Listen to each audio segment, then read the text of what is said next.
இன்னைக்கு வந்து சம்பா கோதுமையில் எப்படி பிரிஞ்சி உப்புமா பண்ணுறதுன்னு பார்க்கலாம். வணக்கங்க. அதுக்கு தேவையான பொருள் வந்து பிரிஞ்சி இலை, சோம்பு, லவங்கம், கசகசா, ஸ்டார் பூ, பட்டை, கல்பாசி. முதல்ல கொஞ்சோண்டு நெய் ஊற்றிக்கணும். நெய் ஊற்றி செஞ்சால் நல்லாயிருக்கும். கொஞ்சமாக ஊற்றிக்கோங்க, நிறையா வேணால் திகட்டும். கொஞ்சமாக நெய் ஊற்றிக்கோங்க. நெய் ஊற்றிட்டு கொஞ்சோண்டு எண்ணெய்,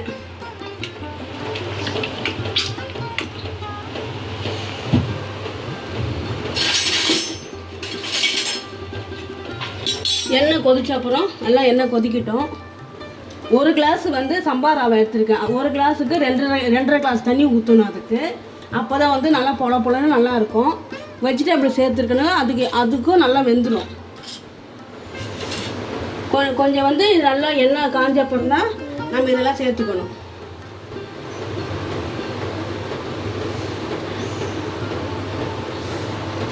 இப்போ வந்து பட்டை, சோம்பு, கிராம்பு, கசகசா, ஸ்டார், நட்சத்திரப்பூ, கல்பாசி,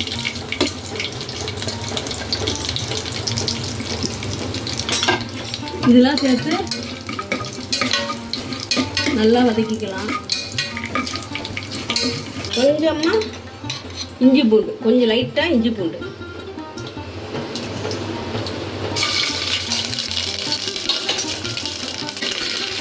வெங்காயம், பச்சை மிளகாய் சேர்த்து நல்லா வதக்கிடுவாங்க.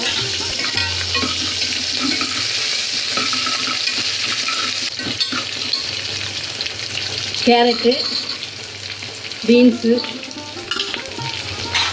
சேர்த்துட்டு நல்லா வதக்கி விட்டுக்கோங்க.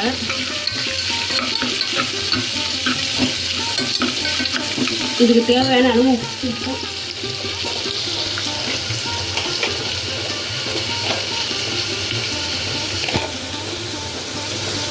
இது செஞ்சு கொடுங்க. குழந்தைங்கள்லாம் விரும்பி சாப்பிடுவாங்க.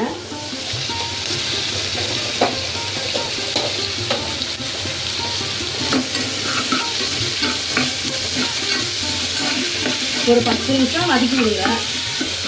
நல்லா வதக்கின அப்புறம் தண்ணியை சேர்த்துட்டு தண்ணி கொதி வந்தப்புறம் இந்த ரவை கலந்துட்டோன்னா கலந்து ஒரு கொதி வந்தப்பறம் குக்கர் மூடி வச்சு மூடிட்டு ஒரு விசில் கொடுங்க. விசில் கொடுத்துட்டு ஆஃப் பண்ணிவிட்டு ஒரு 10 நிமிஷம் கழிச்சு ஓப்பன் பண்ணி பார்த்தீங்கன்னா நல்லாயிருக்கும். இப்போ வந்து பொல பொலன்னு நல்லாயிருக்கும். குழந்தைங்க மெயினாக விரும்பி சாப்பிடுவாங்க. நீங்கள் பிரிஞ்சி சாதம் இதுமாதிரி உப்புமா ரவாவிலே செய்யலாம். ஏன்னா சம்பா ரவா வந்து இப்போ நிறைய சுகர் பேஷண்ட் அது நிறைய இருக்காங்க. அவங்களுக்கும் இதுமாதிரி செஞ்சு கொடுத்தா காய்கறியும் இருக்குது, அதுலேயும் ப்ரோட்டீன் இருக்குது, வீட்லேயும் ப்ரோட்டீன் இருக்குது. அதனால் உடம்புக்கு நல்லது. குழந்தைங்களும் நல்லா உடம்புக்கு நல்லது. விரும்பி சாப்பிட்டாங்களாம். இப்போ வந்து ஒரு கிளாஸ் ரவாய்க்கு 2 கிளாஸ் தண்ணி, அதே கிளாஸால் 2 கிளாஸ் தண்ணி எடுத்துக்கணும்.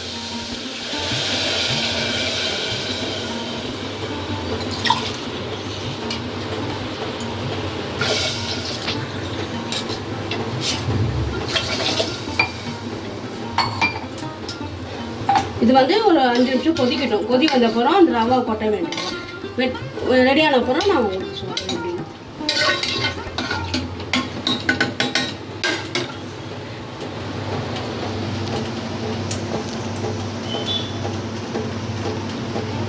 இப்போ வந்து கொதி வந்துடுச்சு. கொதி வந்த அப்புறம் இந்த ரவாவை கொட்ட வேண்டியதுதான்.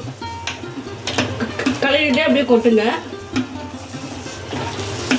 கொட்டிட்டு கொஞ்சம் வேக வரைக்கும் அப்படியே கிண்டிகிட்டே இருங்க. நல்ல கெட்டி ஆகும்போது குக்கர் மூடியை வச்சு ஒரு விசில் கொடுத்து இறக்கிட்டோன்னா உப்புமா ரெடி. இப்போ வந்து உங்களுக்கு உப்பு கரெக்டாக இருக்கிறது. இப்போ கொஞ்சம் நீங்கள் எடுத்து டேஸ்ட் பண்ணி பார்த்துக்கோங்க.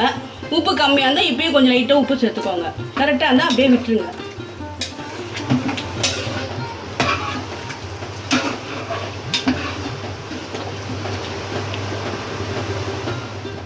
இப்போ பாருங்கள், இப்போ நல்லா கெட்டி ஆகிட்டு வருது. இப்போ வந்து நம்ம குக்கர் மூடியை வச்சு விசில் வச்சிடணும். விசில் வச்சு ஒரு விசில் வந்த அப்புறம் ஆஃப் பண்ணிடணும். உப்புமா எப்படி இருக்குன்னு பார்க்கலாம்.